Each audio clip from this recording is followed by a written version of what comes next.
Wie hast du ihn gerade genannt? The King of Rock and Roll? Yeah! The real rock and roll. Not the King of Rock and Roll. Yeah, oh yeah, okay. Not everybody believes he's dead. Not everybody believes he's dead. That's true. That's true. In fact, Pete, our guitar player, used to say he's still alive, but he's no longer with us anymore. So. Also, es ging um Elvis, den King of Rock and Roll. Es gibt in Amerika, wie zum Beispiel den Pete, den alten Gitarristen, immer noch Leute, die sagen, Elvis lebt.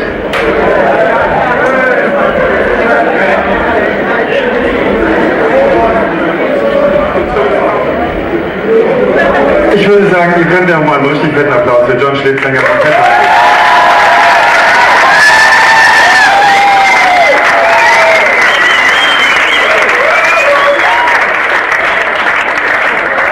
John, wie ist es wieder in Deutschland zu sein? How is it to be in Germany back again? I love it. It has been way too long. Way too long. I want to be in Germany a lot. Also es war viel zu lange, dass er nicht in Deutschland war. Er liebt es, wieder mal hier zu sein. In fact, this is a very short tour. It's only 2 dates in Germany and 1 date in Holland. But really, to us, it's just a taste. It's hopefully to let folks know we have a new album out, and I'd like to come back and do a real major tour in Germany, Holland, Switzerland, and just all of Europe. Hopefully soon afterwards. Also es ist so, dass diesmal nur 2, 3 Konzerte stattfinden. Eins davon in Holland, und das ist nur so ein kleiner Vorgeschmack. Eigentlich würden sie gerne demnächst wiederkommen und eine größere Europatour machen. Deutschland, Holland, Schweiz. Das würde ihnen gefallen. Weißt du noch, wie viele Male ihr jetzt schon in Deutschland wart? How many times were you in Germany? You know that? Not enough.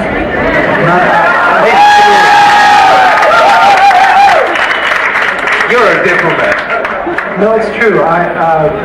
With a name like John Schlitt, I feel like I have a lot of roots here. I'm always very comfortable in Germany, and the people have always been so good to us that I'm always very, very comfortable here.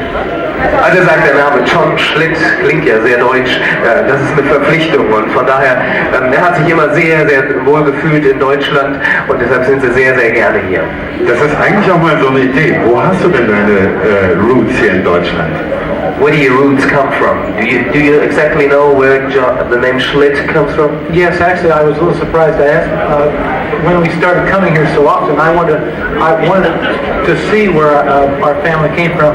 I went to my mom and I said, what part of Germany do we come from? She goes, well, actually, you're a Russian German.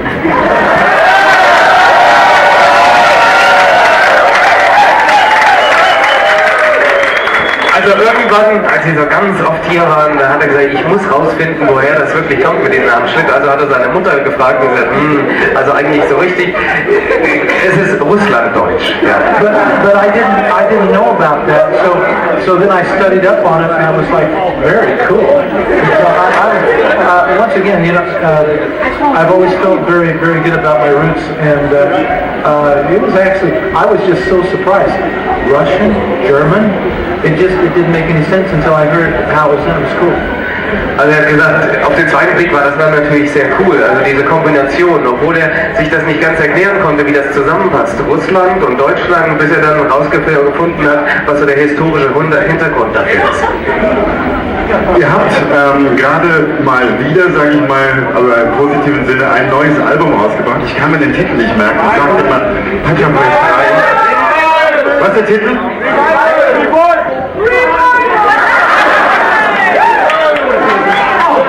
Ich dachte, ihr wärt Diplomat. He thought you were a diplomat, huh? I am. A fighting diplomat. Ihr habt zu diesem Album einen alten Kumpanen wieder in die Band reingeholt, den Bob Hartman. Warum habt ihr das denn gemacht? You just released your new album, Revival. You know the question.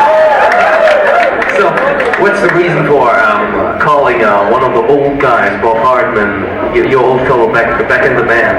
That was actually a record company idea. We one of the reasons why you haven't heard a lot from us in a long time is that our old label, I refuse to give that name anymore. We had a lot of problems with it in the last couple of years, which is a shame because we really had a good relationship with them for a long time. But because of that, the last couple of years they pretty much sort of let us drift away. We got the new label, and they really believed in us a lot, which was really refreshing. But their idea was they wanted a praise and worship record. That they said the first record we want from you on our label is a praise and worship record, but we want the old Petra, not the new, the old.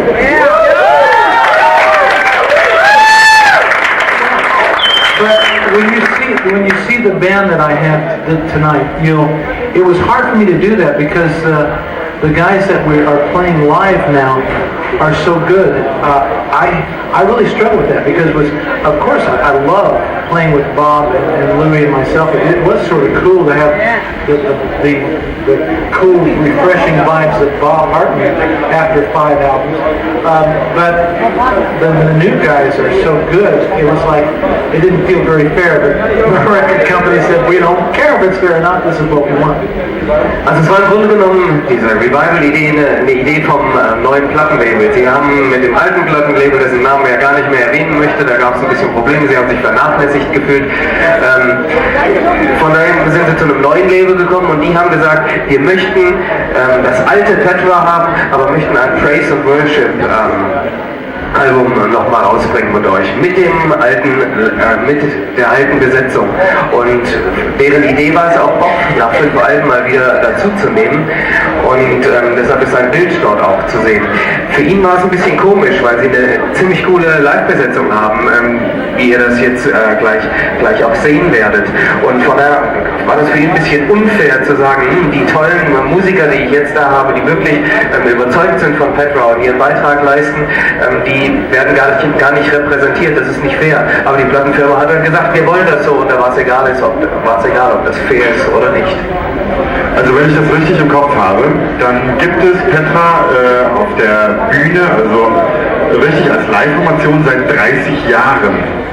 30 Jahren, die meisten von den Leuten, die hier sind noch nicht so alt wie diese Band. Das ist ein Applaus. Genau. Und bitte ist ein Applaus.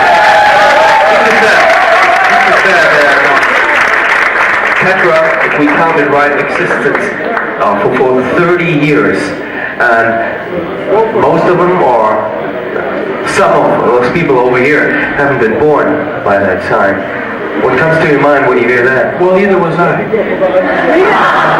Also er war auch nicht geboren, als Petra gegründet wurde? No, I've been part of Petra for 16 years, and when I became a Christian, I discovered Petra after 2 years of being a Christian, and I saw it as absolutely the way to play the music style I loved and get the message that was so relevant to me. And when God allowed me to be part of Petra, I was blown away. And the 16 years I've been with the band seems like a flash. And yeah, it is very strange that a lot of the people that are discovering Petra are younger than Petra. I mean, some of the guys in the band are younger than Petra. But still, it's not the bands of Petra that are 30 years old. It's the ministry of Petra that's 30 years old. And there's a real big difference in that. A real big difference. Amen. Also er ist jetzt seit 16 Jahren Bandmitglied bei Petra und als er Christ wurde, nach zwei Jahren nachdem er Christ wurde, hat er das erste Mal von Petra gehört und er fand das klasse. Das war eine Art von Musik, die er gemocht hat und mit der er sich identifizieren konnte, vor allem mit der Art und Weise, wie sie ihre Botschaft rübergebracht haben. Und als er gefragt wurde, ob er Teil von Petra werden will, war das ein Riesending für ihn. Und es ist ja nicht nur so, dass viele Leute, die Petra gerne hören, jünger sind als Petra selbst, sondern einzelne Bandmitglieder sind jünger als Petra selbst. Und das ist eine große Herausforderung für die Band. Ich kann mich erinnern, ich war, als du mit Petra zum ersten Mal in Europa warst, das war das Flego Festival 1982, genau. Da hattet ihr gerade euer zweites Album eingespielt mit dir und damals habe ich relativ häufig so als junger Journalist ziemlich viel mit dir geredet. Bist du mal zu uns gekommen, zu meinem Kollegen und mir, wir haben ziemlich viel geredet über Auftrag und wie man als Band auftritt und so weiter. Und du hast sehr, sehr enthusiastisch auf uns gewirkt, total enthusiastisch, also wie jemand, der tierisch was erreichen will. Sag doch mal, was hat sich in der Zwischenzeit von dem, was du damals haben wolltest, erreichen wolltest, erfüllt? The first time you've been to Europe was 1980 something at a Playboy Festival, 87, and was your second after your second album with Petra, and Jörg had the chance to talk to you a couple of times, he and a colleague, and the impression they had was that you've been very, very passionate, very convinced of what you do with a vision, with a clear vision. What changed, or what happened in all these years? Do you still have this flame, this passion in you? Absolutely. Yeah. Oh yeah. Yeah. If I didn't, I wouldn't be doing this. I mean, being a Christian rocker is a lot of fun, but it's a lot of work. And it would be so much easier to do something else, especially after 16 years. I mean, first of all, I've got to walk on stage and prove at my age that I can still rock. And that sometimes, like, how many times do I have to prove it? But, you know, each year I'm older. So a lot of the critics go, you should have quit 15 years ago. Well, no, because the passion is there. The message is there. It never changes. Jesus Christ is still Lord. He still has a plan for all of us. He still is so hurt that so many aren't part of his plan yet. And he's also still hurt that we as Christians let the world chew us up so easily. So of course it's still there. And to be able to walk on stage and sing about him and talk about him and be real about it, oh, it's there. It's nothing I can do about it. It's just, if I could quit, I don't think I want to. No. Yeah, passion. Also sagt, die Leidenschaft ist einfach immer noch da. Und wenn sie nicht da wäre, dann hätte das alles keinen Sinn. Er ärgert sich manchmal drüber, dass Leute sagen, oh, du hättest schon vor 15 Jahren aufhören sollen. Aber die Leidenschaft ist immer noch da und es ist immer noch das Gleiche, was er sagen will. Und es ist immer noch so, dass Jesus Herr ist. Es ist immer noch so, dass Jesus darüber verletzt ist, dass so viele Menschen nicht Teil seines Plans sind. Und es ist so, dass er immer noch verletzt ist, dass wir als Christen uns so leicht aufmessen lassen von der Welt. Und das ist eine Sache, die ihn bewegt und die immer noch eine Leidenschaft in ihm ist. Und er will einfach nicht aufhören, weil diese Leidenschaft tief in ihm verwurzelt ist.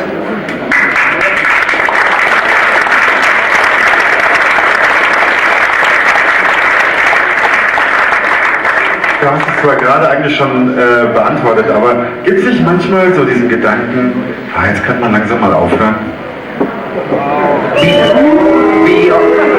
That's the tough question.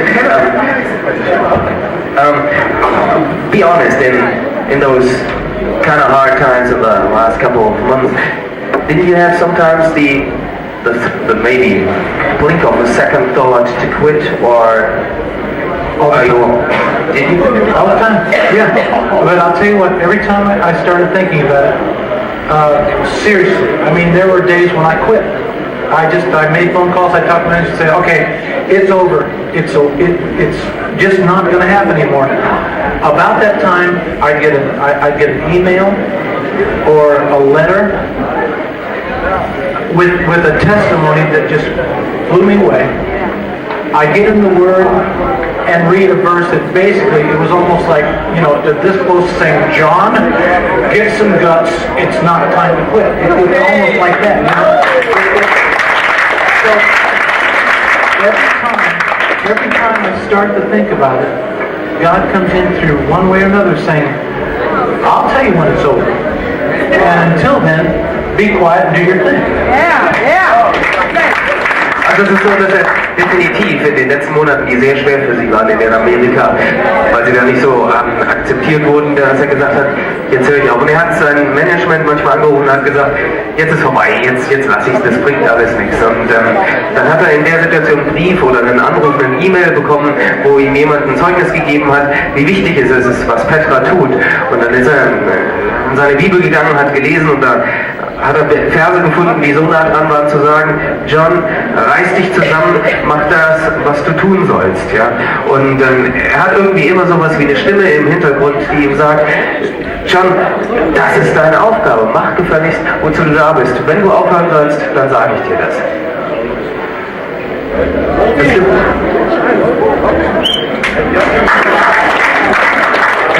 Es gibt eine Frage, die stelle ich eigentlich in jedem dieser Talks, oder in fast allen dieser Talks. Ich glaube, ich habe sie dir niemals gestellt und das können wir doch jetzt eigentlich mal nachholen. Und zwar 4 Vorbilder. In der Musik, in der Bibel, in der Geschichte und in deinem persönlichen Leben. Wer es ist und natürlich auch mit einer kurzen Begründung. One of your favorite questions, or it's kind of a thing to get to know you better, is do you have role models in music, in the Bible, in history, and in your personal life? Maybe just name some of them just to get to know you better. Role model in music. Bob Hartman? Yeah. That's a good one. Elvis Presley? If I had a role model, yeah, I think that's a good answer. John Schlitt asked that in the past when you started doing music. You had a role model there? When I started music, even back in secular days, I didn't listen to anyone because I wanted to be unique. If music came from me, I wanted it to be from me. Whatever God gifted me with. And even back then, before I was a Christian, I always realized that it was a gift that I got of my voice because I never worked on it. But I seriously never listened to hardly anyone at all. I started listening to people when I started touring with them. Like when we toured in the secular days, and it's Journey, it's Foreigner, Styx, Aerosmith, and I would tour with them. And they weren't my, I would never, I don't have any role models musically. I wish I did. I wish I could say, oh, absolutely. But I'll say no, I don't have that. But what's the next one? I just do the music first. Okay, well the music. No, I explain the music first, interpret it first.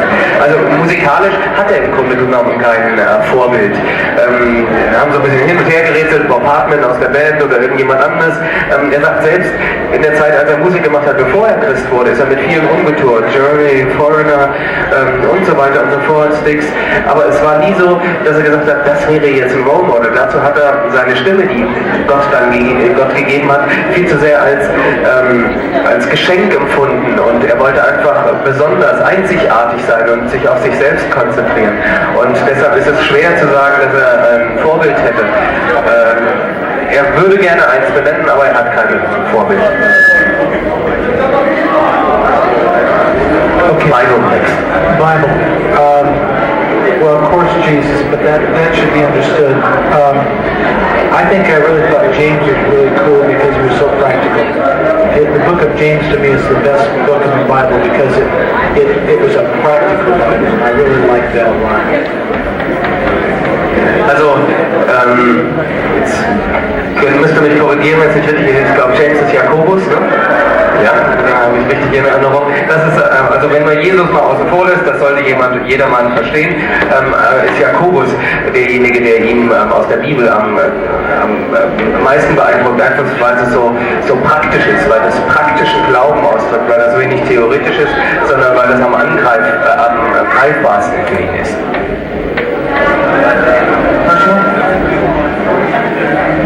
Personal life. Okay, personal life. Personal life would be my father first, and then my wife. Muss ich nicht groß übersetzen, zuerst sein Vater und dann seine Frau. My father, because he was a very, very good example. He always worked so hard to provide for my family and stuff, and I will always cherish that. My wife, because I personally feel that she's the better half of our team.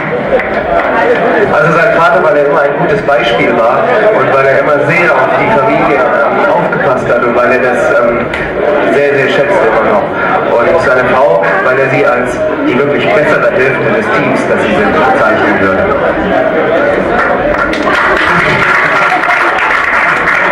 Take that back for your wife. Can I have a recording of this so she can hear it? Okay, also er will eine Aufnahme hiervon haben, um das mit für seine Frau zu nehmen. And history. Wow.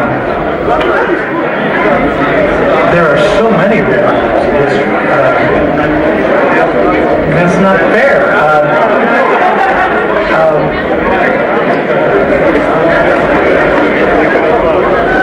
Bob Hartman? Yes, Bob Hartman. There's too many. I've watched, well, first of all, I've seen a lot of history already, so, I don't think so. I can't answer that question. Also in der Geschichte es sind einfach so viele, da könnte niemanden sagen, der ihn so raussticht, der für ihn ein Vorbild wäre. Eine allerletzte Frage. John, was kann man von heute Abend von Petra Auftritt erwarten? Last question for today, what can we expect from Petra tonight? Woo! The old stuff? No, okay. Old time. We have stuff from the new album. We have stuff from all the old albums. Because listen, we are very excited about the new record. We very are. This new CD is a beautiful record. We really feel it's what we're supposed to do now. But we also appreciate so many of you all that come and go, we love this record, this was part of my life, and this, and so we will never ignore the fact that it's a tough job for us to pick enough covering, especially here in Europe. Oh my gosh, there's songs that you all like that I don't even know what they are, like Lucas McGraw. I've never heard that song until I was here and everybody kept requesting it, and I went and listened to it, and I promised myself I'd never do it live. Also sie werden ein paar alte Dinger spielen, natürlich auch neue Sachen. Sie lieben das neue Album, deshalb werden sogar auch was von spielen. Es ist für sie unheimlich schwer, genau das Richtige zusammenzustellen, um alles abzudecken, was die Leute so wollen, weil jeder irgendein Lied hat, sagt, spielt etwas aus dem Album oder dem Album. Das Lied war in meinem Leben besonders wichtig und das ist unheimlich schwierig. Zum Beispiel Lucas McGraw, das Lied, das hat er vor kurzem, er kennt viele Lieder gar nicht in der Form. Das hat er vor kurzem das erste Mal in der Form gehört und hat gesagt, das werden wir nie live oder wird er nie live spielen. Also bei 28 Alben, so viel sind es, glaube ich, ist das eine schwere Auswahl, die sie zu treffen haben. 28 Alben und daraus gibt es heute Abend ein wunderschönes Medley mit John Schlitt an den Vocals.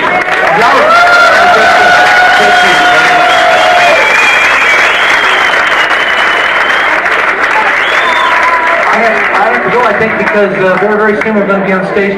Listen, last night I was reminded once again what a fantastic, how kind the German crowds are to Petra. Well, I'm looking forward to it very much tonight. I hope you have a great time.